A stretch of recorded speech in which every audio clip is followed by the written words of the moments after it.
The mission of the Scuba Gym is to help neuro-special needs people, not just kids, but adults of all walks of life, to better themselves, to rehab, recover with physical therapy, but also cognitive therapy. The Scuba Gym gives people the opportunity to get underwater and focus on what they need to work on. If they can't walk, we focus on that. If they can't move their arms, we focus on those things. Strengthening the body little bits at a time. And we're able to do that underwater because it's a weightless environment. What we want to do is challenge the mind, challenge them to do more than what they think they can do or what they've been able to do up here on land. I get it all the time where I'm underwater and I'm working with somebody and they'll give me a head shake, no, you don't understand, I can't do that. But the great thing is they can't talk underwater to tell me that. So I look at them and go, yeah, you can. And when they do it, a breakthrough. When we do this repetitively underwater, it brings it back up to the surface and they're able to do it there too. We've had people come into the Scuba Gym in January in a wheelchair. And in 2.5 months, they're walking in a quad cane. 8 months later, they're walking on their own. Now they have a regular job. So everything is possible. Practice makes perfect, so practicing underwater with confidence, then I can do it up on land.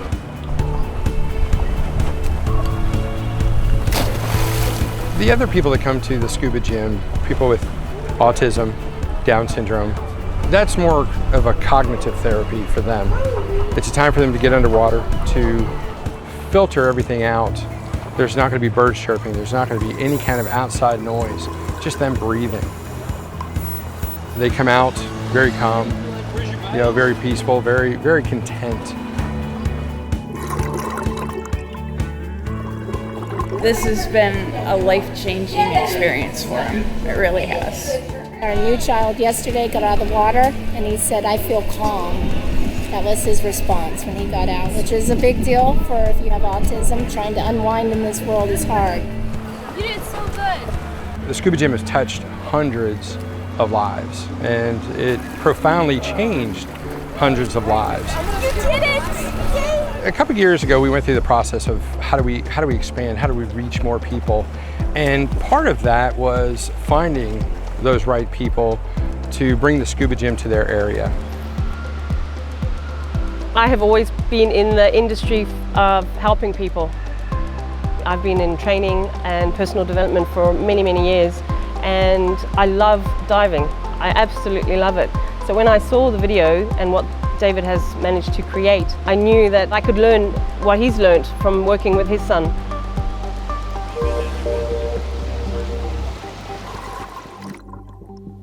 My son David was a normal, healthy, happy kid. He was 11 and he was at football camp 1 week. The next week he came back. We had a doctor's appointment and found out he had a tumor, a life-threatening tumor. And we went from Monday to going into the hospital to Thursday, him having surgery and coming out basically paralyzed from the neck down. Here's a kid, 11 years old, that it was paralyzed. He had the rest of his life ahead of him, but no hope really to get better. The journey that Dave and I took together was a learning experience. My goal for him was for him to be whole. One of the things I wanted to do was hyperbaric oxygen therapy. With the elevated pressure, it oxygenates the blood and helps healing. I started thinking about it, how could I do this? How could I do this? And I've been a diver all my life, and I realized that I could take him on a scuba tank, go underwater, and it's a hyperbaric treatment. It's cognitive therapy, it's occupational therapy, retraining the brain and the neural pathways to fire the nerves, to fire the muscles in a sequence that makes sense. I used to be paralyzed from the neck down, couldn't move anything. And the doctors basically told me I'd never walk again and I'd be in a wheelchair for the rest of my life.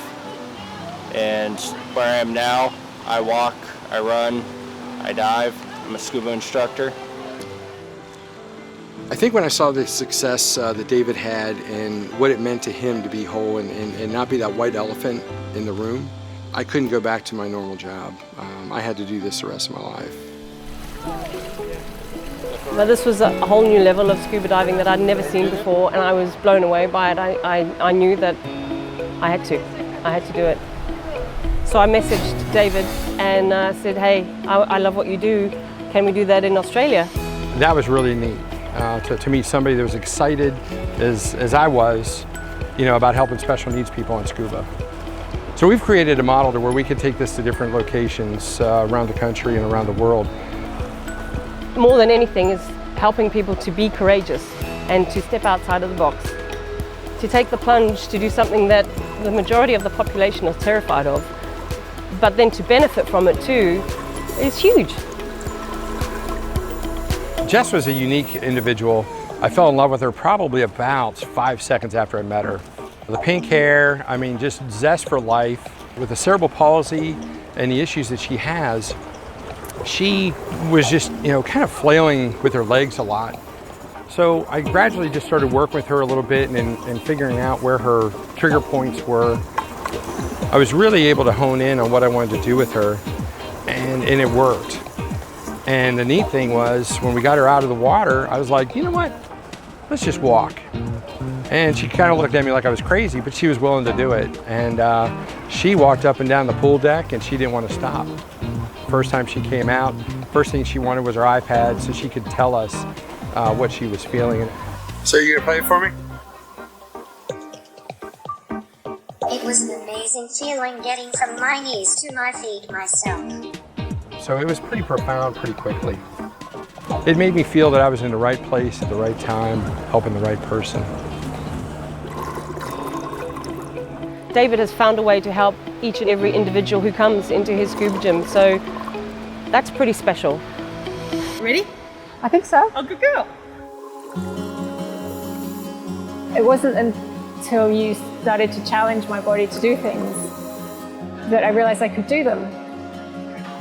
I could see that you wanted me to copy what you were doing, so I thought I'll give it a go and go sideways because that's what we're doing. And then you encouraged me more, and then we went further and then deeper. When you held my hands and helped me go down, so all of a sudden I just relaxed into it and was actually bending my knees to go down. And then the next one was easier, and the next one was easier. I just kind of moved my arms around like we were jumping and having a great time, because I could see it in her eyes that she was just very happy in what she was doing and what she accomplished. And she just started moving her arms like this too. And she didn't even realize she was doing it. And it felt really good. I felt something had unlocked in me that had been wired up for years, and it was like a release. When I got out of the water and I was sitting in the chair, all of a sudden I realized I don't want to be sitting down, I want to be standing up. I feel 2 inches taller. I want to take big strides. Something's giving me some confidence that I didn't have before. I believe that if you feel better, you are better. And whatever the science is, I feel better. And it's a great feeling because there's no cure for MS, but it doesn't stop you, it doesn't stop anybody trying to have a better quality of life. I can be a little bit better than I was this morning and keep on going. It gives a lot of hope. We treat them like family. That's everything about the scuba gym. It's a family. From the volunteers to the people that come. We care about them. We call them on the phone, call them when it's their birthdays, and celebrate, when they have achievements, when they're able to get out of the pool by themselves. Everybody takes part of that. Once we've got a successful business model happening here, we'll get David to come back and start another one, maybe somewhere else in another state. There's lots of people who need it all around Australia, so we're not just going to keep it here in New South Wales, no way. I know the scuba gym is going to continue to grow. Where? Next? I don't have that in mind. It's whoever contacts me and wants to bring this to help more people. I'm there.